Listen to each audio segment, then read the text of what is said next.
Hey guys, and welcome to seeing my face for the first time, possibly. So what we're going to do today is we are going to look at 6 different headphones from Hifiman. Specifically, the cheapest one that I could find on drop for $130. These are the X4s, all the way up through the most popular and widely purchased, like the Sundaras at maybe $300 or so, $330 I think, give or take $10, $20. All the way up to the most expensive listed currently that you can find, apart from the Hifiman Aria and Sundara. Actually, on list price, this is, I think, more expensive than the Aria. This is $1,800. But I was able to get these new at $600 off of a deal that Autorama runs through some kind of email special code link. It goes around the forums. You can find this. I will have a link to this in case you really do like these or want to try them. A link for these will be in the description and my ranking list on Google Drive. Now, the screen is going to show you 6 numbers, 1, 2, 3, 4, 5, 6. And it's going to be blind. You're not going to see which one is called what on your screen. If you want to, and I'm going to avoid describing which one's which by name in the video. Instead, I'm going to say number 1 sounded like this to me, because I'm not only going to listen to what you listen to with the numbers on the screen and through the recording, I'm also going to put these headphones on and listen to the tracks myself and see how close the recording is, what you hear, to what it sounds like to me with my actual ears in real life. Because sometimes the mics and the playback devices are going to play things less than true to life. And so my commentary might be helpful to you. So we're going to listen to it blind. But if you want to know what these things are called while you're listening to them, you can find the actual identities of them in the description deep below, like all the other stuff. You have to scroll down to it.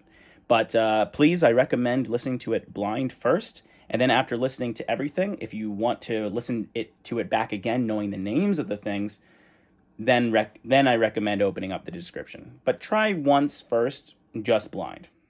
All right, let's begin.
Why you had to hide away for so long? Where did we go wrong? Mr. Blue Sky, please tell us why you had to hide away for so long. Where did we go wrong?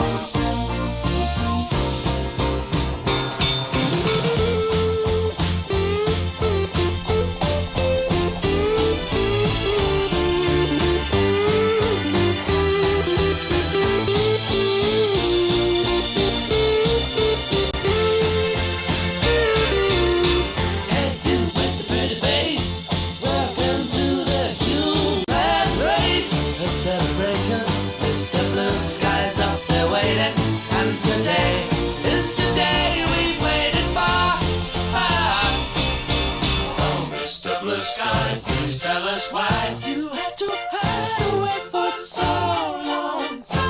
Where did we go wrong? Hey there, Mr. Blue, it's a place to be with you. Look around, see what you do. Everybody smiles at you. Hey there, Mr. Blue, it's a place to be with you. Look around, see what you do. Everybody smiles at you.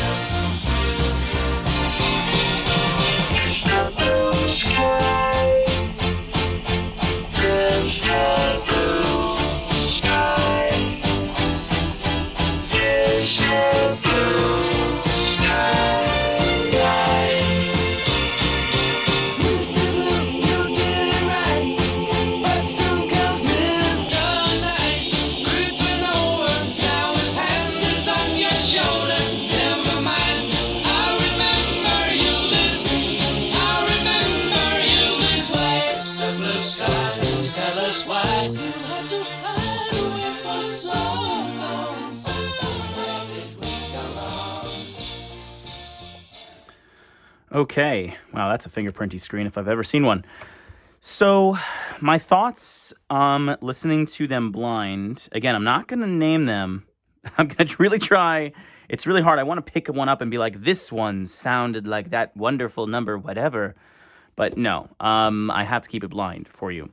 So, number 6 definitely sounded to me a little bit wonky in the recording. It sounded kind of off. Now, I don't want to give anything away about which one that is again, but I will say that the real number 6 in person does not sound that off kilter. And a lot of that, I think, is listening to it immediately, just flipping like one track open to the other and closing it and opening up another so immediately. When you hear the timbre and just like the voicing of instruments a certain way with most of the lineup here, I think number 6, what's part of what's happening, why it sounds like that on the recording and not so much in person, is that you're maybe psychologically we're loaded we're primed by all these other the kind of sound signatures we're hearing. And 6 just comes out of nowhere with just being like, I sound like this, and it sounds very different. And you're like, whoa, that's uncomfortable. That's different. I don't know. That sounds kind of bad, doesn't it? But I'm going to tell you, in real life, that timbre, if anything, it makes it stand out as unique and interesting. It doesn't come off as bad. So you're going to have to take all future recordings with number 6 with a grain of salt if that's what's hitting you and striking you weird. I would advise trying to listen more to the presence of bass, mids, and treble, how much things stand out or recess by comparison, rather than necessarily the voicing or timbre of things. Listen for like maybe reverb, see how present details are, that kind of thing. But yeah, I will say that in real life, number 6 just stands out, and it stands out in a good way, but it's not.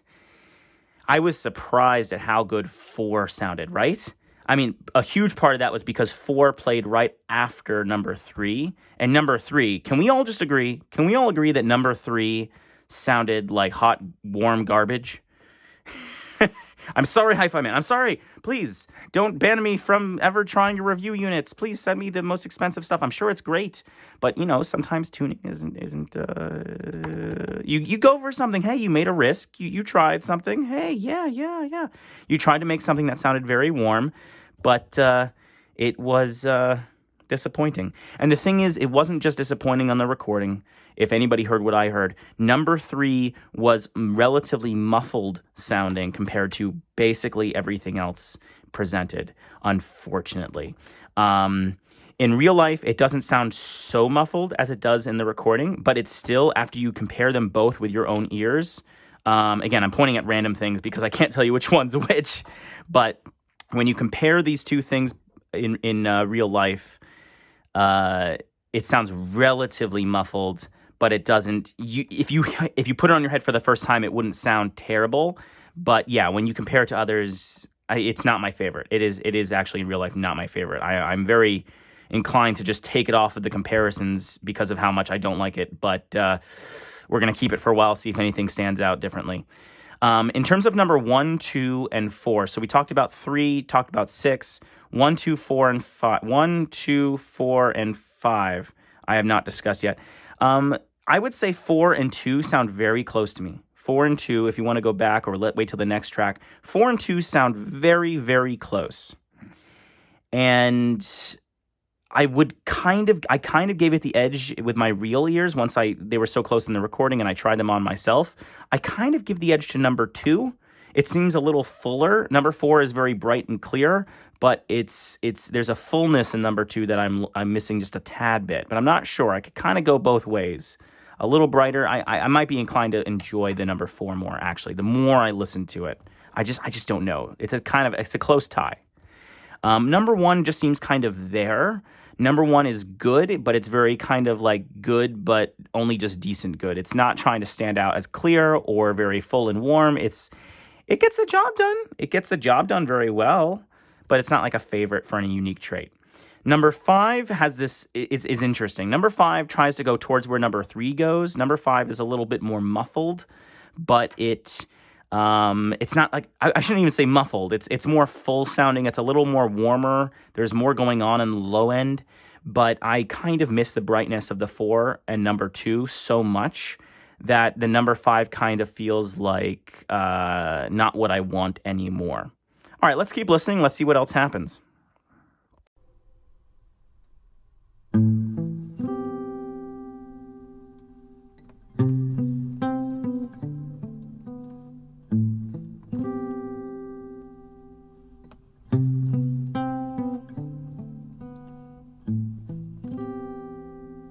I hurt myself today to see if I still feel. I focus on the pain, the only thing that's real. The needle tells a hole, the old familiar sting. Try to kill it all away, but I remember everything. What have I become? My sweetest friend.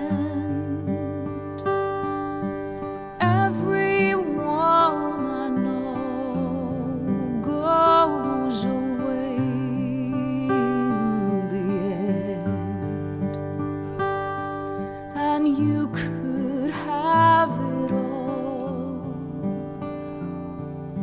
My empire of dirt, I will let you down. I will make you hurt.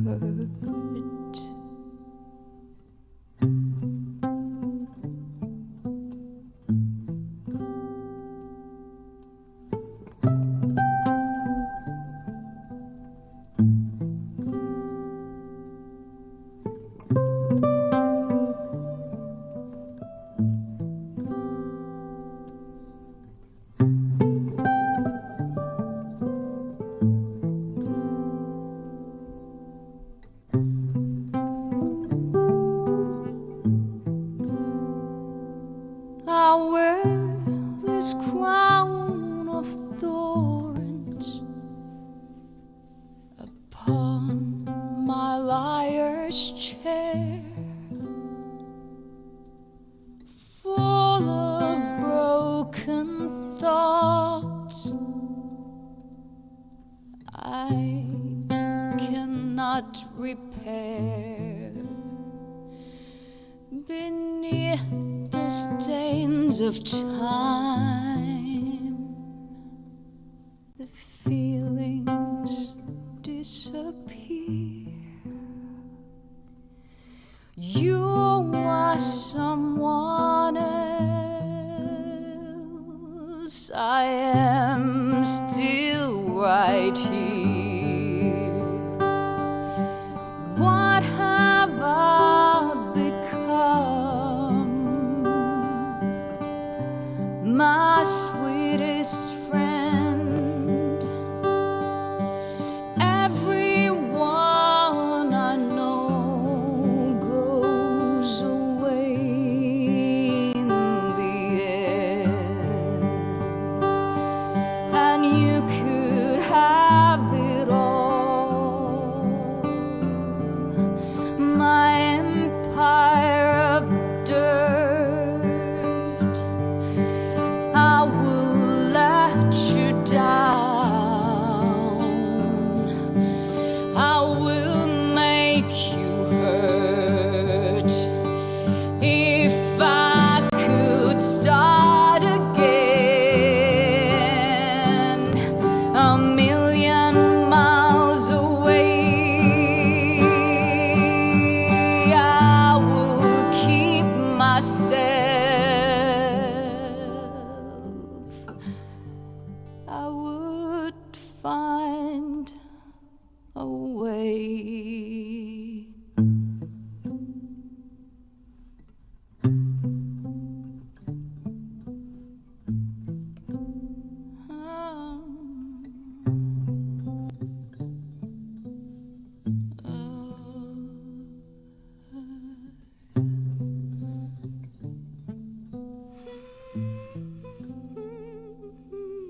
All right, that was interesting. That was a lot more interesting. I feel like every track that plays, I'm like, I'm discovering something.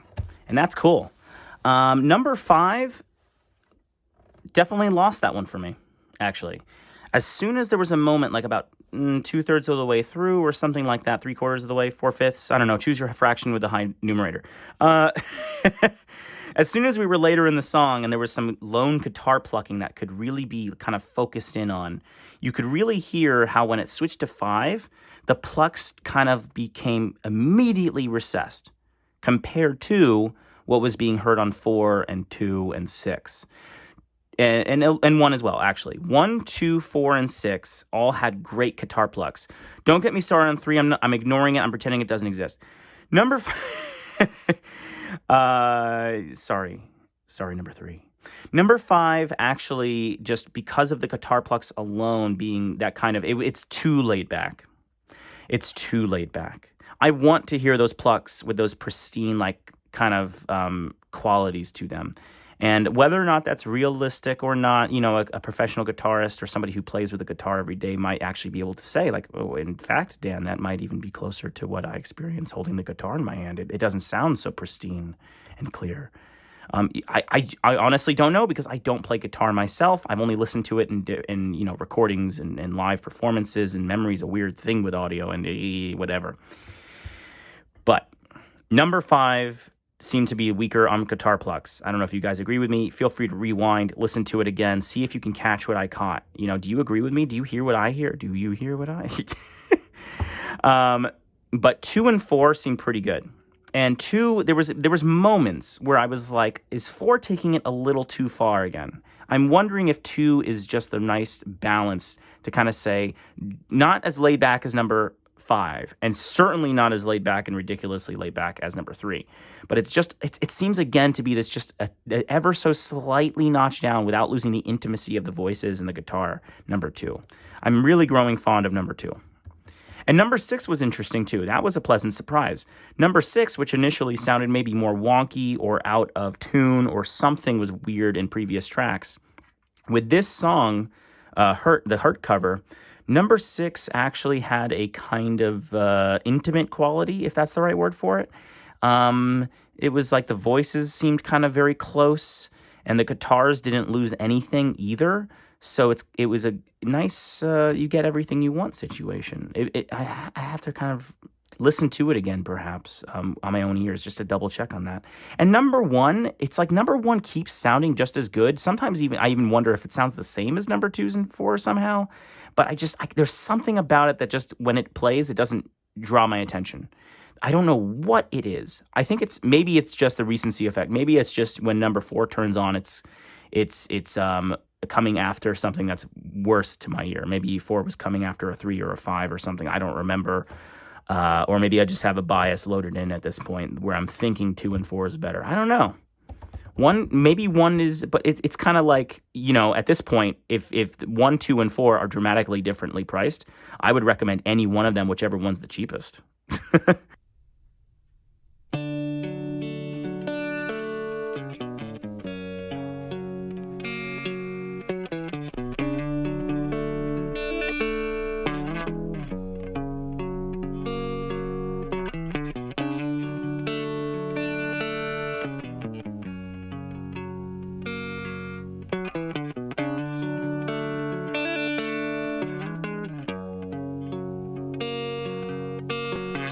Sometimes I feel like I don't have a partner.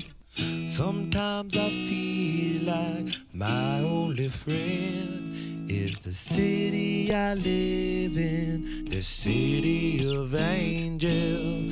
Lonely as I am, together we cry.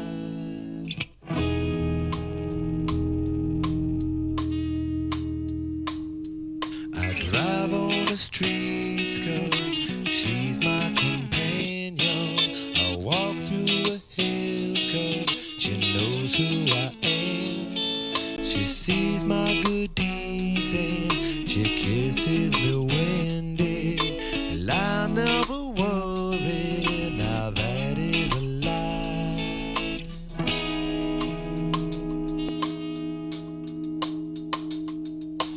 I don't ever wanna feel like I did that day. Take me to the place I love. Take me all the way. I don't ever wanna feel like I did that day. Take me to the place I love. Take me all the way. Yeah, yeah, yeah.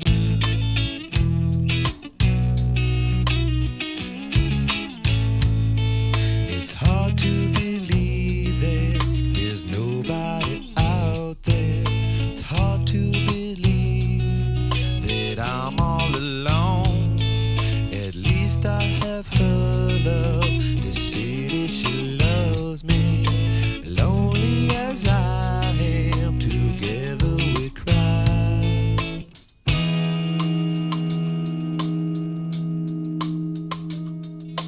I don't ever wanna feel like I did that day. Take me to the place I love. Take me all the way. I don't ever wanna feel like I did that day. Take me to the place I love. Take me all the way. Yeah, yeah. Oh, no, no, no, yeah, yeah. Love me, I say, yeah, yeah. One time.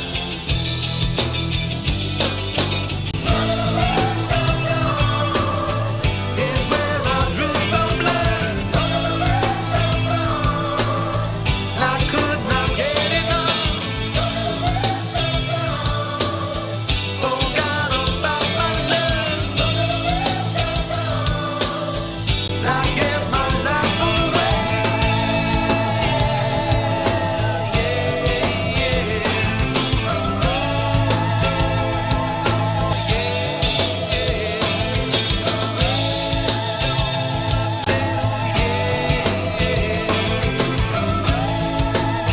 Where I stay.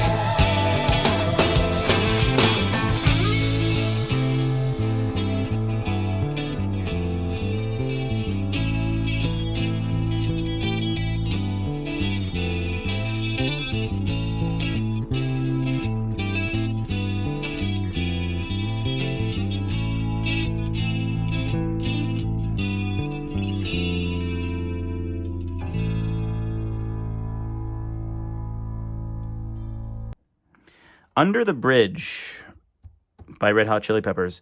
This is a track that doesn't seem to be like the most pristine, clear studio recording. It seems almost on purpose a little more rough around the edges, a little more live feeling. The vocals are a little rough around the edges. And it makes for an interesting test because something might just play to that in a better way than something else. But the results still seem similar. I'm still getting with number 1, 2, and 4 a similar general feel. 1, 2, and 4 seem to be somewhere together here. And then number 3 is just out there in the trash can. Number 5 is number 5 is still a little too recessed. So it's behind 1, 2, and 4 in terms of my favor. And then number 6, especially putting it on my head, and I'm not going to reveal, again, I'm not revealing yet what's what, but putting 6 on my head, I can definitely tell how it's not so much wonky in real life or off kilter in real life.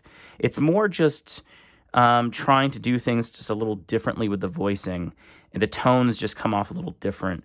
And I'm not against it. I'm not against it. But I'm surprised by how much I don't care for it in light of what's available with 1, 2, and 4. I'm like, you know what? 1, 2, and 4 sound pretty good. Like, what it's doing differently is not necessarily so special that I have to trounce on what I'm getting in this group. But what's so interesting is that 1, 2, and 4 are so close. It would make it tough to say, like, unabashedly, if you have a reviewer who says, oh yes, this is the next thing, the best thing since sliced bread, and then you have them two, if they maybe they're talking about number 2 or number 4. It's like, well, what about the other 2? You know, if they're saying number 4 is good, what about number 1 and 2? Because those sound very good still, don't they? Anyway, let's keep going.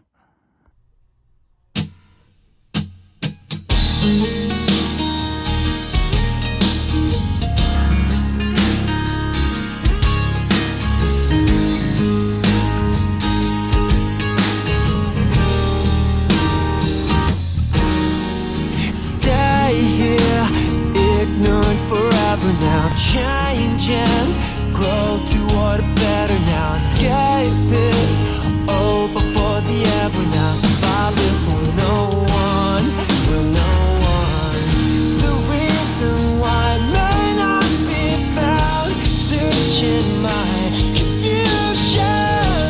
Tell me why I can't be found. Help to abide illusion. Stay here, hoping you were never found. Changing, grow toward a better now. Face it, all left to the level now. Survivors will know one. The reason why might not be found. Searching my confusion.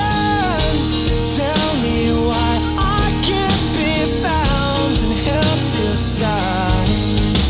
Break me, hold me, I don't feel safe. No, I don't feel like no one's gonna save us. There's no way around.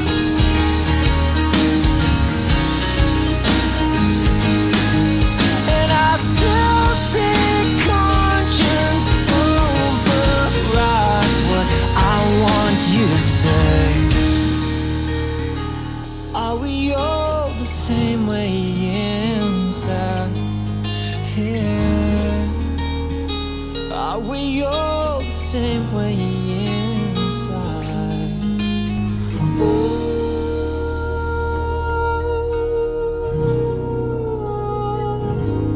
You'll go my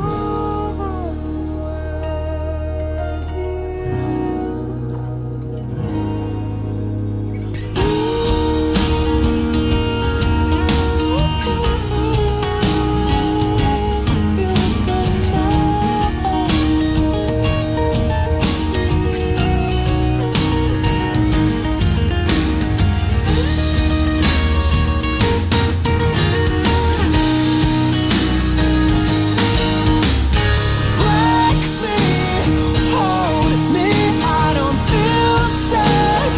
No, I don't feel like no one's gonna save us. There's no way around.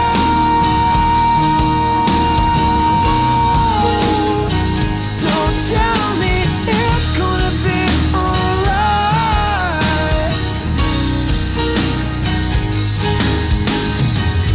I've said lately that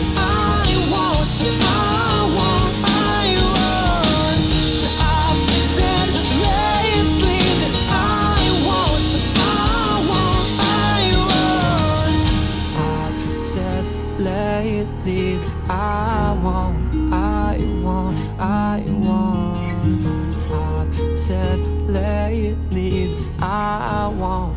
I've said lately that I want.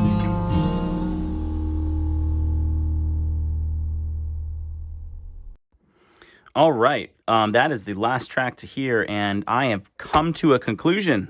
I don't know about you guys, but I really started to notice the differences, the subtle differences between 1, 2, and 4, the ones that I was kind of stuck between. 1 and 4 are the most alike between those three, 1 and 4. And then number 2 kind of stood out in a good way, because while 1 and 4 had this kind of bright, reactive feeling of like, oh my goodness, it's standing out. Number 2 it balances it just right to feel a little more tempered, a little more, let's bring it back to a fuller feeling. Let's take away some of that harshness that we get with those bright signatures, because number 1 and 4, sometimes on those consonants sounded a little, I was worried. It didn't really bother me in this playback, but I could imagine how that could be worrisome on some playbacks, especially when it's right on your head for an extended period.